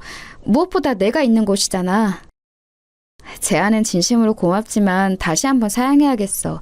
나는 지금의 자리에 만족하고 무엇보다 내가 개척한 길을 오롯이 나만의 힘으로 걸어나가고 싶거든. 이제 너도 내 곁에 있고 언제든지 만날 수 있으니까 너한테 내가 확실하게 언니 파워를 보여줄게. 내가 얼마나 대단한 악바리인지 보여줄 테니까 앞으로 잘 봐. 하여간에 언니를 못 당하겠네. 내가 잘하면서 언니와 헤어질 때를 기억해서 한 부분도 놓치지 않으려고 열심히 되새겼었는데 얼마나 내심 놀랐던지 몰라. 언니가 고작 그 나이에 세상을 통달한 듯이 의연하게 나한테 충고이자 조언을 남겼다는 게 두고두고 놀라웠어. 그래서 나는 아무리 노력해도 언니처럼 대단해질 수는 없겠다고 진작에 깨달았지. 아무튼 언니, 혹시라도 마음이 바뀌면 언제든지 얘기해. 우리 회사는 언니에게 문이 활짝 열려 있으니까. 고맙고 든든한 서윤이에게 제가 설마 그 회사 입사 문제로 아쉬운 소리를 하게 될 줄은 그때는 상상도 못했었네요. 다름이 아니라 결혼을 약속한 제 남자친구 때문이었어요. 남자친구가 직장 내 괴롭힘과 따돌림 문제로 힘들어하고 있었거든요. 그 계기도 어이가 없었습니다. 남자친구가 회식 뒤풀이에서 남자들끼리 질 나쁜 2차를 가는 것에 끼지 않았다는 점이었죠. 여자 사원들을 향해 짓궂은 농담을 건네는 남자들에게 동조를 하지 않는 것 또한 원인이 되었습니다. 아직은 직장 문화에 대한 사회적 인식이 살짝 부족했던 때였어요. 부당함을 주장하며 혼자 맞서는 것은 너무 어려운 일이었죠. 남자친구가 그러더군요. 아무래도 이직을 해야 할 것 같은데 이 문제가 완전히 해결이 되고 자기가 새롭게 자리를 잡고 나면 그때 가서 저의 결혼을 본격적으로 진행해야 할 것 같다고 말입니다. 저도 그렇게 생각했어요. 당장 남자친구의 큰 고민이 해결되지 않으면 결혼이고 뭐고 말도 안 되는 일이었습니다. 남자친구는 굳이 서열을 따져보자면 저보다 살짝 아래급의 대학을 나왔고 성적도 최상위권은 아니었으나 최고의 강점이 있었어요. 그건 바로 고용하는 입장에서 보자면 가장 만만한 채용 대상이라는 점이었습니다. 지나치게 너무 잘난 것도 아니었고 외모가 튀는 것도 아니었으며 목소리나 말투, 성격 같은 것들도 굉장히 무난했죠. 인상은 수더분하면서 호감을 주는 편이었고요. 말을 몇 마디 섞어보면 성격도 유들유들 한다는 걸 상대가 금세 알 수 있을 정도였습니다. 의외로 모든 기업에서 잘나고 똑부러지고 대단한 인재를 선호한 건 아니었죠. 사람들과 어우러져서 자기 업무 수행을 잘 할 수 있으면 그게 최고였어요. 남자친구가 직장 내 따돌림 때문에 기가 확 죽어버려서는 성공적인 이직에 대한 자신감이 많이 떨어진 상태였는데 그것만 아니면 이직을 아주 잘할 거라고 저는 믿었어요. 그러다가 문득 서윤이의 회사가 머릿속에 떠오른 거예요. 혹시 서윤이에게 말을 해볼까 하다가 제가 너무 앞서가는 것 같아서 그만두었습니다. 그런데 정말 운명처럼 남자친구가 이직을 진지하게 준비한 세 곳의 회사 중 하나가 그곳이었던 거예요. 남자친구가 열과 성을 다해 이직을 준비한다는 걸 옆에서 지켜보다가 그 사실을 알아차리고 제가 속으로는 비명을 삼켰습니다. 태연한 척을 하면서 남자친구에게 물어봤었죠. 이 중에서 어떤 곳이 가장 욕심났냐고요. 그러자 남자친구는 다른 두 곳의 이름을 가리키면서 해볼 만한 곳들이라고 평했고 서윤이의 회사를 지목하면서 도전 정신으로 부딪혀보는 곳이라고 했습니다. 대학 입시로 치자면 서윤이의 회사는 남자친구에게 있어서 상향 지원이었던 거예요. 붙기 힘들 것 같지만 되면 대박이니까 한줌 희망으로 지원을 해보는 건 말입니다. 그래서 저는 이제 조금 떨리는 심정이 되었고 남자친구에게 장난스레 누가 인맥으로 좋은 회사에 꽂아주면 이런 고생 안 할 텐데 이렇게 떠봤어요. 그런데 남자친구가 표정을 싹 굳히는 겁니다. 그러면 좋기야 좋겠지만 낙하산이라는 낙인이 찍혀서 직장 생활이 부담스러울 것 같고 자기도 그 생각에 사로잡혀서 힘들 것 같다고 하더군요. 약간 소심한 성격이었으니까요. 그래서 저는 고민이 되었어요. 몇 주째 힘들어하는 남자친구를 보았으니 도와주고는 싶은데 대놓고 도와주자니 뒷감당이 어려울 것 같았죠. 참고로 남자친구는 서윤이를 한번 본 적이 있었어요. 저한테 서윤이 얘기는 여러 번 들었었고요. 제가 어릴 적 헤어진 여동생을 만나게 됐다는 얘기도 해줬었고 저와 결혼할 남자니까 서윤이에게 얼굴 도장을 찍게 하려고 자리도 한번 마련했었습니다. 어라? 잠깐만. 그런데 가만 보니까 서윤이가 회사를 아예 물려받기 위해 한국에 왔다는 얘기는 내가 안 했던 것 같네? 그리고 서윤이는 나만 아는 이름이고 대외적으로는 다른 이름을 쓰니까 숨기는 게 가능하지 않을까? 거기까지 생각한 저는 서윤이에게 연락해서 솔직하게 상황을 말했습니다. 제 남자친구를 꼭 넣어달라는 것까지는 아니고 객관적으로 조건이 어떤지 자세하게 좀 봐달라고 그랬죠. 서윤이는 자기가 곧 총괄 책임 역할을 하게 될 것이기 때문에 흠을 만들고 싶지 않은 시기라고 하면서 철두철미하게 체크를 해볼 거라고 했습니다. 저는 그 의견에 적극 동조했고요. 그래서 솔직히 큰 기대까지는 안 했는데 이게 웬걸요? 남자친구가 서윤이의 회사에 덜컥 붙어버린 거예요. 기뻐서 난리를 치는 남자친구에게 어색한 맞장구를 쳐주고 나서 저는 서윤이에게 따로 연락했었죠. 대체 어떻게 된 일이냐고요. 최대한 객관적으로 봤는데 딱히 흠잡을 게 없던데? 전 직장에서 하셨던 업무도 우리가 지금 새로 구하는 자리하고 딱 맞아. 그 부서 사람들하고 왠지 성격도 잘 맞을 것 같고 적응 잘하실 것 같아서 인사 담당자와 내가 상의를 한 그때 합격시켰어. 언니, 나 잘했지?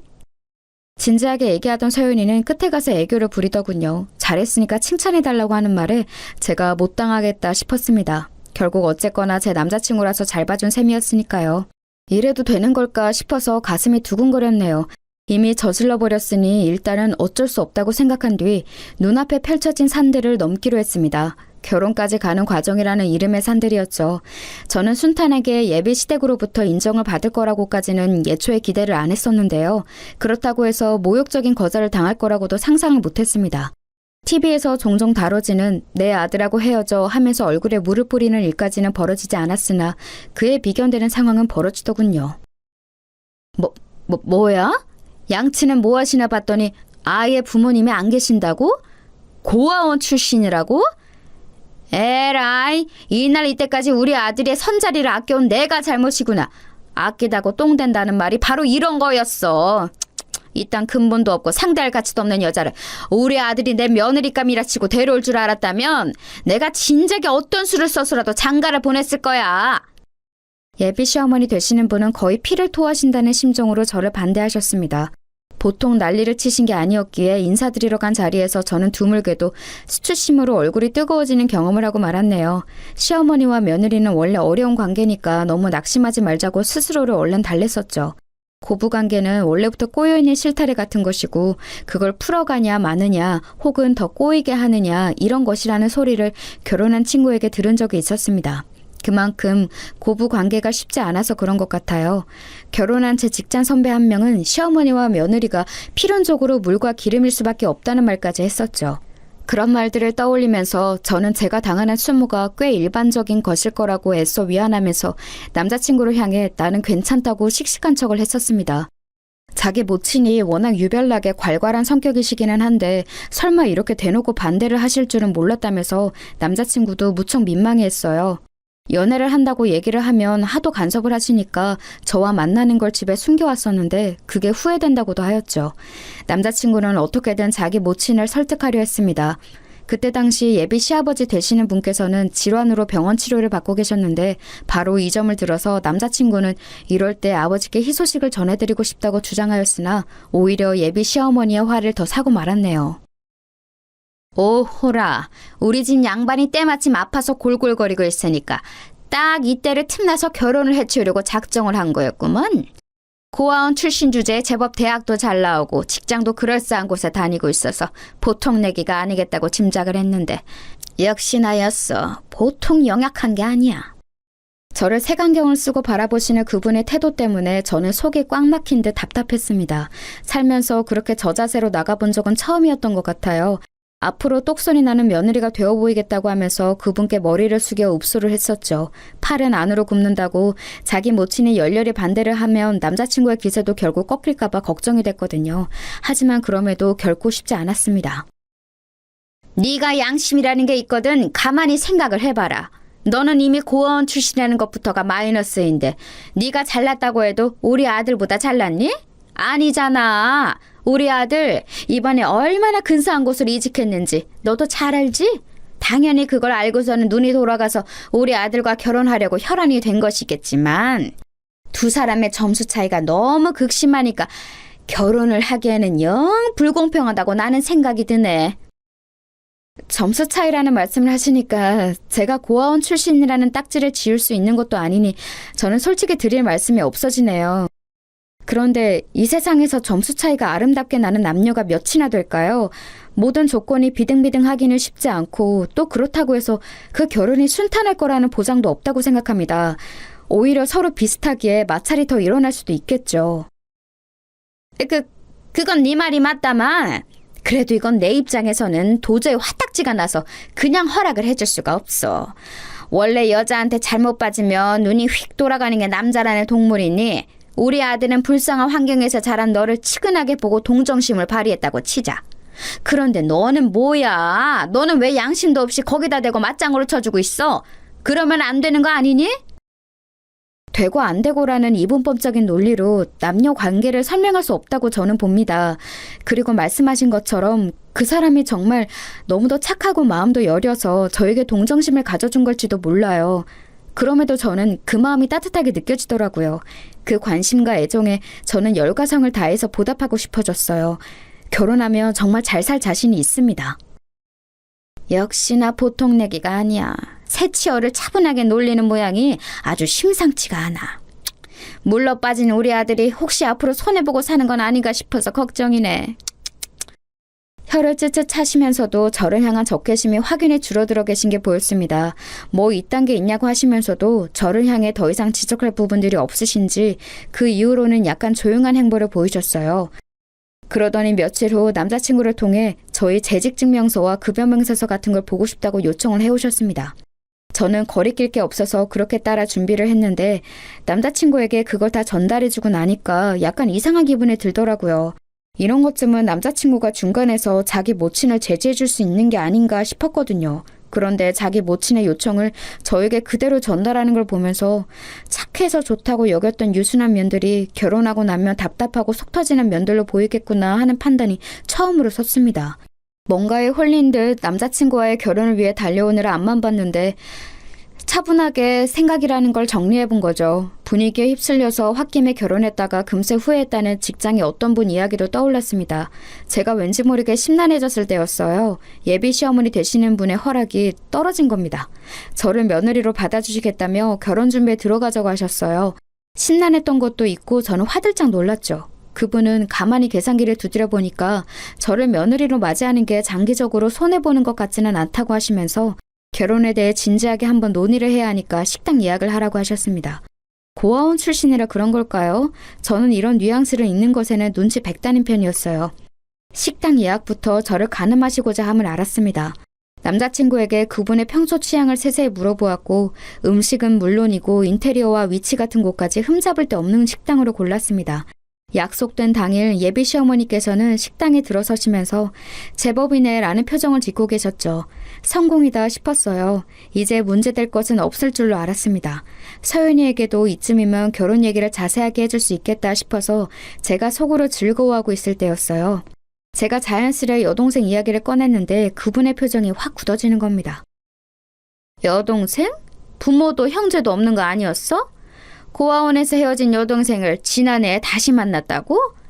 결혼 얘기를 이미 여동생에게 꺼냈고 내일 만나서 자세한 결혼 이야기를 전해줄 거라고? 하하, 이런 어이없는 상황을 다 보았나. 기껏 고아 하나 걷어주려고 선심 쓰기로 결정했더니 웬 여동생? 걔는 뭐하는 얘라니? 돈이나 좀 버니? 혹시 너한테 기생하며 사는 건 아니지? 저보다 5살 아래고요. 나이에 비해 능력이 좋아요. 민폐가 될 일은 결코 없을 거예요. 그런데 제 여동생이 만약 돈을 좀 못 번다고 해도 저는 상관없이 제 여동생을 아끼고 사랑할 거예요. 제 여동생의 존재가 무슨 큰 문제라도 되나요? 당연하지. 너 잘난 우리 아들하고 진짜로 결혼하고 싶거든. 네 여동생이지 않은 건 내다버리고 앞으로 우리 집안에 그 냄새 묻힐 생각도 하지 마. 고아라는 배경도 그렇고 직장도 훨씬 멋진 우리 아들에 비해서 네가 기우는 결혼이니까 너는 앞으로 우리 집안 입맛대로 맞춰서 살면 되는 거야. 네 여동생에 끌 필요가 없어. 멀리 치워버려. 그때 제 이성이 또 끊기는 게 여실히 느껴지더군요. 인상을 찌푸리시는 그분의 얼굴을 가만히 보다가 천천히 제 옆자리의 남자친구를 쳐다봤어요. 저에게 난처한 눈빛을 보내고 있었죠. 그 눈빛의 의미를 저는 알 것 같았습니다. 우리 엄마 말대로 해 라는 표시였어요. 우유부단한 모습도 착하고 순해 보여서 참 좋았는데 이제는 그게 찌질해 보였습니다. 저는 피식 웃으면서 가방을 뒤져 명함 하나를 꺼내 테이블 위로 올려두었어요. 남자친구가 그걸 먼저 알아봤고 예비 시어머니께서도 놀란 얼굴이 되셨죠. 이게 뭐야? 여긴 우리 아들 회사잖아? 대표 명함? 너 혹시 이 회사 대표하고 아는 사이였니? 그 대표가 제 여동생이에요. 멀리 치워버리라고 하신 바로 그 여동생이요. 저는 이만 가볼게요. 계산하고 가겠습니다. 앞으로 뵐 일은 없을 거예요. 두 사람이 충격에 얼어붙었을 때 저는 자리에서 일어났습니다. 남자친구가 손을 덜덜 떨면서 제 팔을 잡더군요. 설명을 요구하는 눈빛을 보고 저는 그 손길을 거칠게 떼어냈어요. 내 여동생 옛날에 입양 간 거 알고 있지? 그래서 내가 부르는 거 말고 이름이 따로 있어. 얼마 전 그 회사 대표 자리에 오른 그 이름이 내 여동생 이름 맞아. 아, 혹시 내가 낙하산 태워준 건지가 궁금해? 그것도 맞아. 하도 간절해 보이길래 내가 여동생한테 부탁을 넣었지. 그런데 지금은 후회되네. 제가 간결하게 말하고 돌아서자 이번에는 그 모친의 저를 붙잡으며 두 손을 모아 싹싹 빌었습니다. 이토록 놀라운 태도 변화에 저는 기가 막혔네요. 실언을 한 걸 용서해달라며 낯빛이 완전히 창백해지신 채로 저에게 빌고 또 비셨습니다. 부모한테 버림받았으면서 자매가 어쩜 이렇게 둘 다 능력들이 좋았니? 둘 다 천재인 거 아니니? 아유, 내가 그런 것도 못 알아보고 아까 개소리를 좀 짓거렸지. 미안하다. 내가 살짝 노망이 왔나 봐. 우리 아들의 뒤에서 네가 힘을 써줬었다니. 세상 천재 이런 완벽한 신부감이 있을까? 우리 아들이 복을 받은 거였어. 네, 그리고 방금 그 복을 뻥 걷어찼죠. 미련한 좀 없다는 듯 제가 웃으며 말했을 때 그분은 몸에서 힘이 쭉 빠지셨는지 옆으로 털썩 쓰러지셨어요. 넋이 나가 계셨죠. 남자친구는 놀라서 자기 모친을 부축하다가 혼란스러운 눈으로 저를 쳐다봤습니다. 앞으로가 걱정인 모양이었어요. 저는 더 상대 안 하고 나왔네요. 바로 여동생에게 연락해서 만났어요. 모든 일을 다 털어놨더니 서윤이는 분노를 금하지 못하면서도 자기 명함을 꺼내들어서 제가 대처한 것만은 속이 시원하다고 해줬습니다. 언니, 나이 먹었다고 급하게 결혼하려고 하지 마. 결혼 생활이라는 게 아주 어려운 일인 걸 우리는 알고 있잖아? 직접 눈으로 보고 겪어봤으니까. 서윤이의 말이 맞았습니다. 결혼이라는 무게를 내려놓고 마음 편하게 사는 게 나을 것 같더라고요. 그 이후로 저는 남자친구와 헤어졌어요. 결혼을 꿈꿨던 사이였건만 헤어지고 나니까 그냥 남이 되는 것에 허탈하더군요. 저에게 울면서 매달렸으나 제 마음은 이미 떠나 있었습니다. 여동생 회사에서는 그 사람이 몇 달 뒤 자진 퇴사했어요. 정신적으로 강인하지 못한 사람인데 자기가 낙하산이었다는 사실에 충격을 받았을 뿐더러 제 여동생 회사니까 눈치가 보여서 전전긍긍이었나 보더라고요. 하도 신경을 많이 써서 스트레스성 위험이 크게 놓졌고 회사 생활이 어려워져서 눈물을 머금고 퇴사를 한 거였죠. 들렸던 후문으로는 저와 헤어진 이후로 자기 모친에게 원망을 쏟아내며 많이 싸운 모양인 것 같았네요. 아무튼 그렇게 인연의 막은 내렸습니다. 그 이후로 저는 더 멋진 인연을 만나서 행복한 시간들을 지금껏 보내왔으니 과거를 과거로만 묻어둘 수 있어서 다행이라고 생각 중이랍니다.